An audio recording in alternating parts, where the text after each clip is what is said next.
Good morning, everybody. Welcome to the July 23rd Invest GP Committee. The members of this committee are myself, Councillor Platt, Councillor Blackmore, and Mayor Clayton. Mayor Clayton's joining us online. Councillor Blackmore is hoping to join us shortly. Could I get a motion to adopt our agenda, please? Councillor Platt? Not seeing any discussion or debate. I'll call that to question.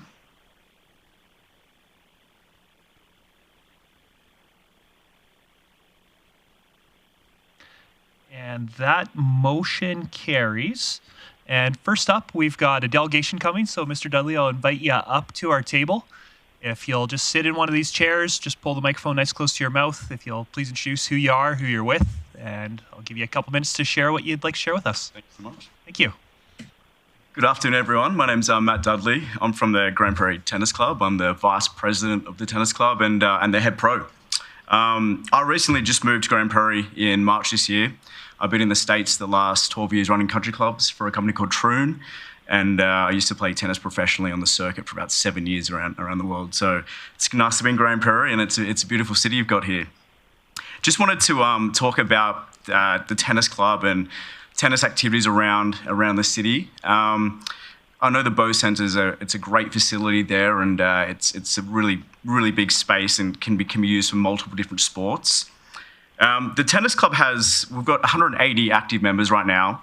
And we have about 120 kids weekly in a tennis junior program. So we started that program in April this year, and we've got about 120 every week, and it's growing pretty much weekly.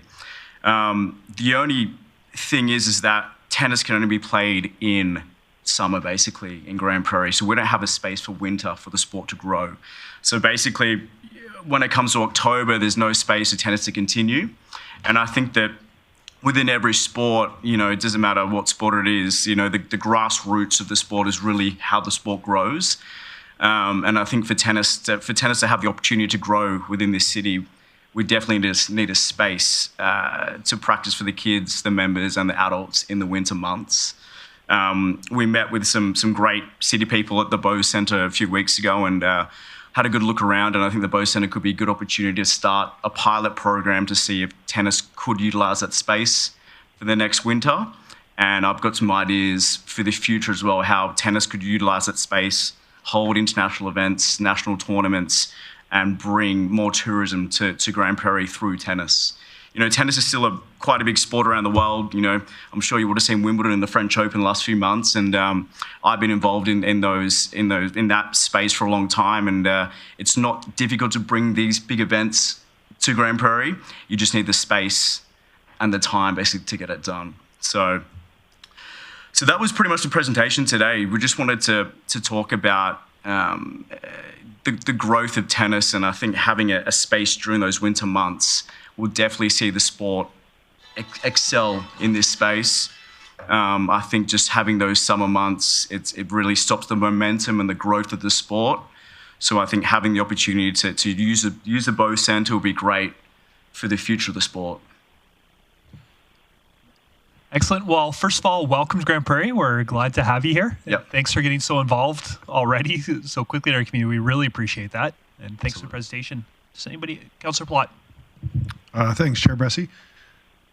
I'm just curious, can you give me an idea of kind of how many active members we have in our tennis club? Yep, so we have 180 active members right now. I run the coaching program, and we have 120 active juniors in our program, which aren't members yet.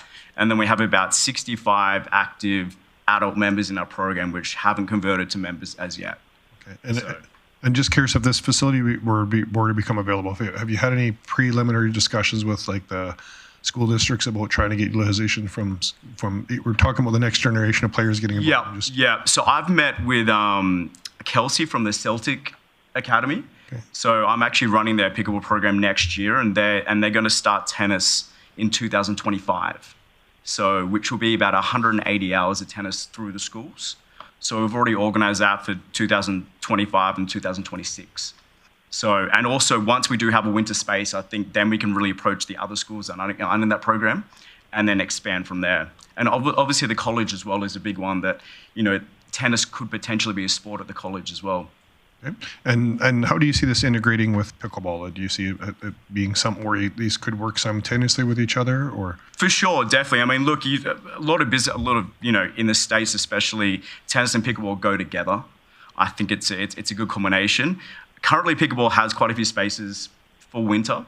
I know they've got about 3 or 4 spaces that they utilize, but tennis doesn't have anything right now. So I think, not being selfish, but I think if tennis could have a space to start with and then grow from there, we can definitely have pickleball along the way for sure. Okay, great. Thanks for the questions or answers. Councillor Blackmore. Thank you, Councillor Bressie. And I'm curious. I have argued about using the Bow Centre for sports for some time, and so I'm really interested to hear this presentation today. And I'm wondering. I know that you are probably familiar with the site, so how much court space could you find in there? 2 courts, 4 courts? We can definitely get 3 to 4 courts in there. Quote me if I'm wrong, but I think is it 18,000 square feet? That's about right. So, I mean, you could even get more in there, but I would safely say 4 tennis courts. Excellent, thank you. Question I've got is, how is that floor for tennis in terms of the bounce and what else you need for a floor? I mean, the floor it's not a perfect scenario, but we can definitely work with it. Tennis has different compression balls that we can use. So basically for indoor spaces like the Bow Centre, you can use a special compressed ball, which isn't as hard as a normal tennis ball. So it won't slide as much as a normal tennis ball will. So we can adapt to different services. I mean, going forward, potentially next year or the year after, there's multiple examples of sporting facilities around the world that have tennis courts, and then for events they use a special carpet to put on top or a baseboard to put on top for events or concerts or weddings, and then the baseboard just comes off. So there are opportunities in the future if the council was interested to potentially resurface that space, then have a space put on top, and then you can look at having big international events, national events, and so forth, which will draw a lot of tourism to Grande Prairie. I'm not seeing anybody else with questions, so I'll thank you for your presentation. You're welcome. Sit in the gallery. Thank you so much. I think I'll probably be just a couple minutes till we're dealing with this item. So you're more than welcome to sit and see how the report on this goes. Thank you, guys. Awesome. Well, thank you again. We really appreciate you and all the other volunteers in your group making tennis happen in our community. Thank you. And with that, I'll turn it to Chief McEachran for her service area update. Thank you. For the service area update today, I'll start with economic development. Since launching the municipal fee rebate grant, we've received 11 applications for new multi-unit projects and are continuing to see lots of interest from local builders and developers. Under rural renewal stream, in the last 2 weeks, 25 endorsement letters have been issued to candidates.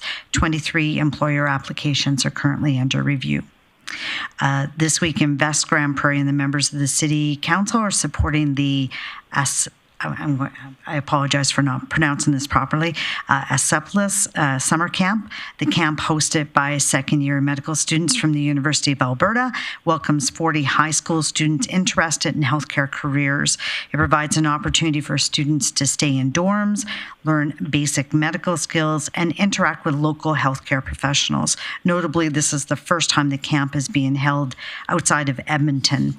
As part of that event, City Council members and the Invest Grande Prairie team will host a thank you dinner for the medical student volunteers and a barbecue for high school participants.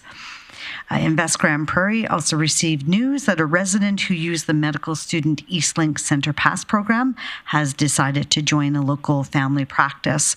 And 2 physicians and their spouses who were hosted by Invest Grande Prairie for familiarization tours have now arrived and started in the emergency room at the Grande Prairie Regional Hospital. Under events and entertainment, the Bonnetts energy plant startup is scheduled for July 25th.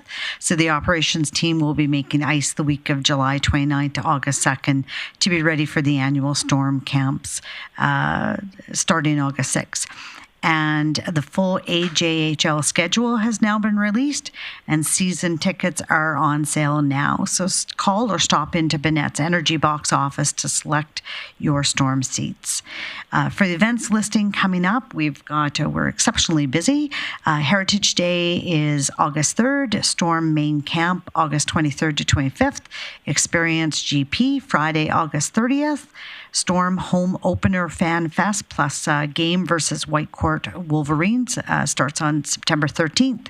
The Nighthawk Comedy Night Fundraiser, September 21st. Peace Country Invitational PBR, September 27th and 28th. Rotary Scarecrow Festival, October 4th. Grande Prairie Women's Show 30th Anniversary Edition is October 18th to 20th. Halloween Spooktacular, October 26th. GP Hindu Association Diwali Celebration, November 2nd. Look Up Celebration with Will Graham, November 8th and 9th. And with that, I can take any questions. Thank you, Chief McEachran.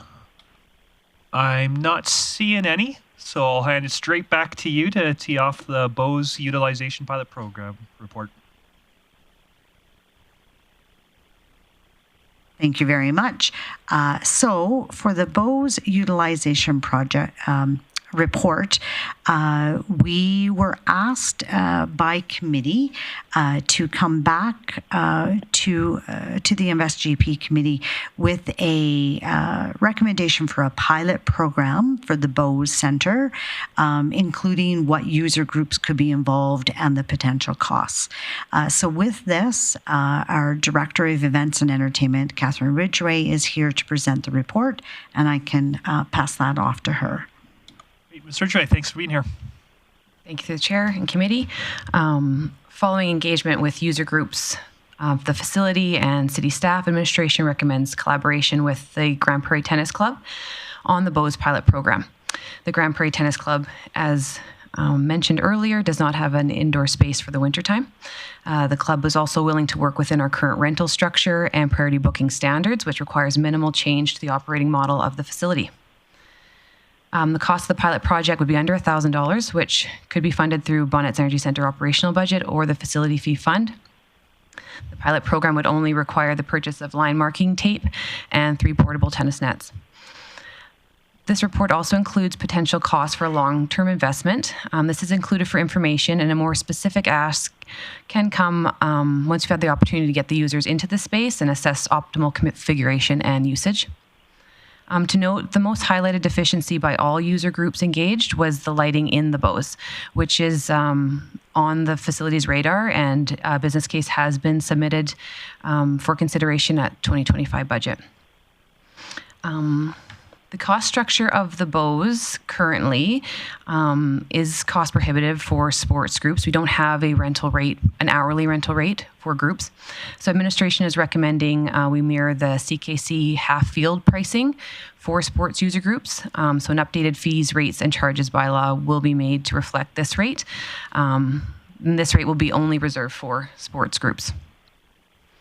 And with that, administration recommends committee accept the report for information, and I'm happy to answer any questions.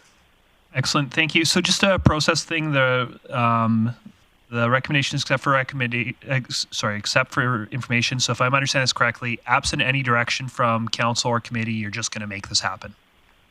Through the chair, that's correct. Okay, great, thank you. Councillor Blackmore. Thank you, Chair Bressie. I am not sure, Ms. Ridgway, if you're planning to charge the tennis club rent during the pilot period. Mr. J. Through the chair, yes, we would be charging a rental rate. And okay, and it would be at the rate that you've listed under the fees later in the report, partway down the report. Through the chair, that's correct. Which, you know, now that I'm scanning through the report, I cannot find that amount. It's and they have not. The tennis club is okay with that amount. They have just eager to get into the space. Through the chair, it's $92 an hour. We haven't completely confirmed with the tennis club that that's okay, but that seems to be a reasonable rate throughout the city. Okay, thank you. That's all I need. So, Councillor Plott. Thanks, Chair Bressie. I'm just curious. In the report, it also talks about we might need a little bit more staffing component to facilitate this. So, is there an opportunity for drop-in, or is it has to be booked by the hour we open the door, like a gym? They use it and then they close the door and lock it, or just kind of walk me through how that would look, I guess, to fully utilize that facility. Through the chair, this model with tennis would not require any additional costs with staffing. If we did go to a drop-in rate, we would need some casual front-line staff to help us manage those payments and things at the window.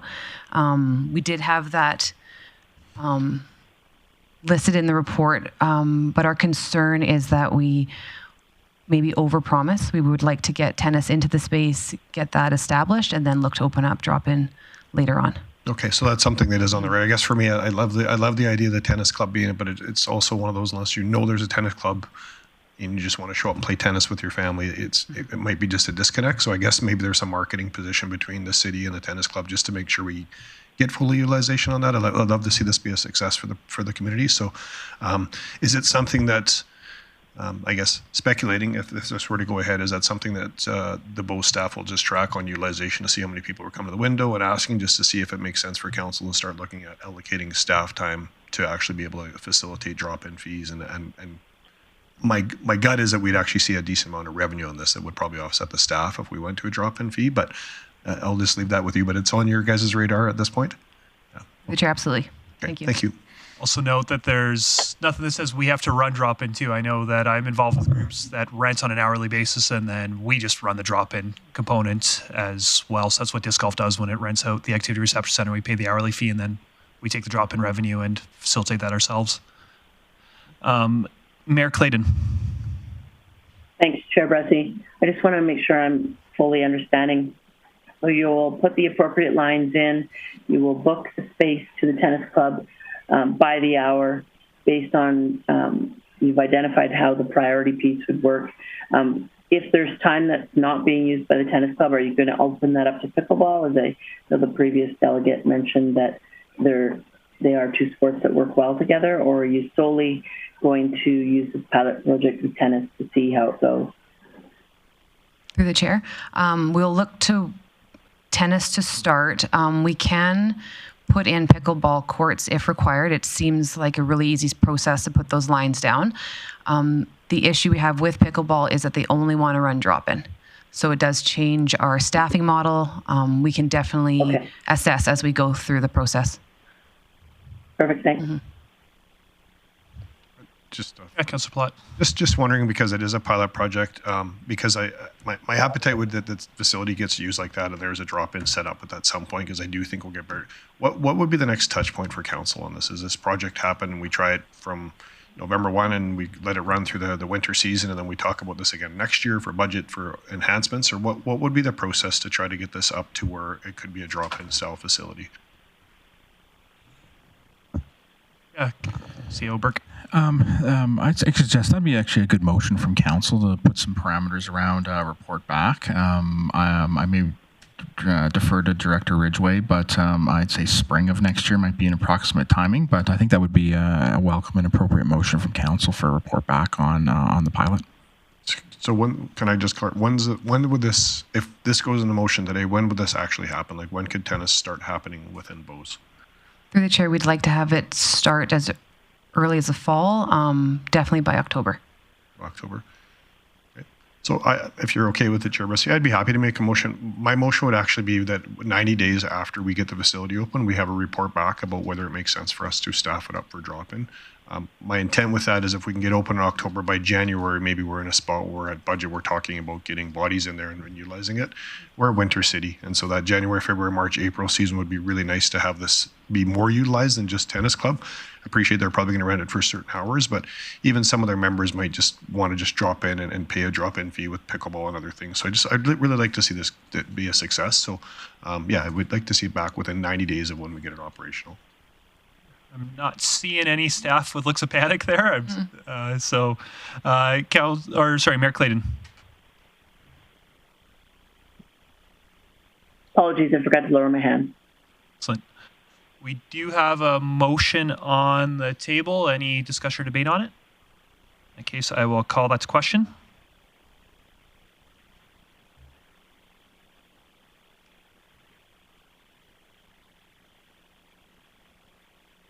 Motion carries, and just for the sake of closing other loops, somebody willing to make a motion to receive for information as well? Councillor Palat again. So moved. I'll call that to question.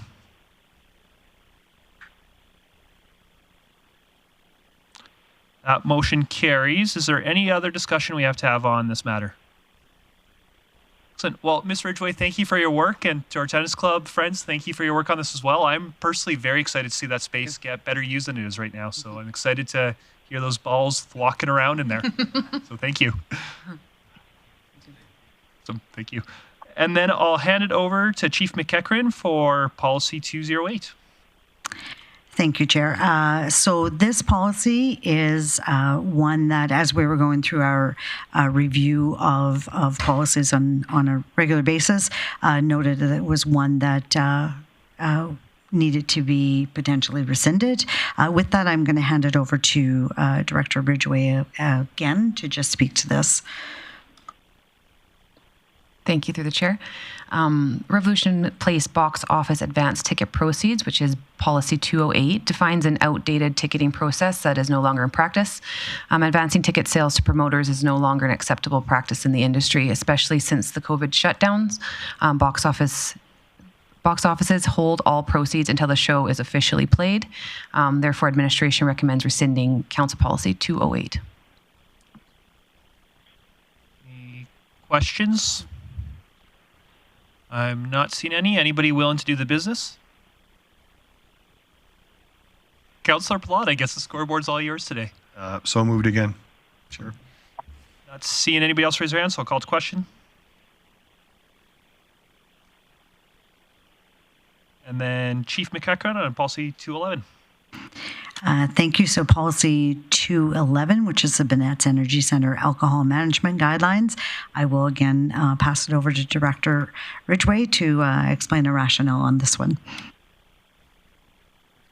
Thank you, through the chair. Council Policy 211 is Bonnetts Energy Centre Alcohol Management Guidelines, which establishes the responsibility at Bonnetts Energy Centre as it applies to the sale and service of alcohol. The changes made to the policy are housekeeping in nature, including a change to the formatting, venue name, and some additional definitions. Administration recommends committee recommend council approve amendments to Policy 211. Excellent. Thank you. Anybody want to do the business on this? Councillor Blackmore. Thank you. I'd make that motion. And I will call that to question.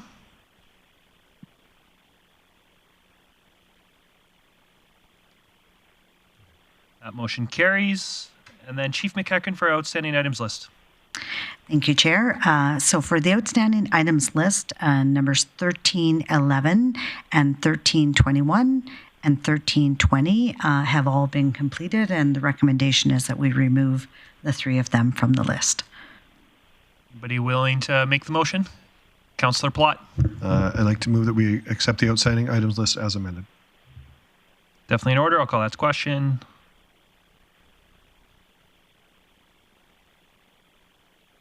That motion carries. Next up, we're going to have an in-camera session, and we don't anticipate having any public business when that session is over. Could I get a motion to move in camera? Councillor Palat. Move to go into camera. Call that to question. That motion carries, and so we will move in camera. Thank you, everybody, for joining us today.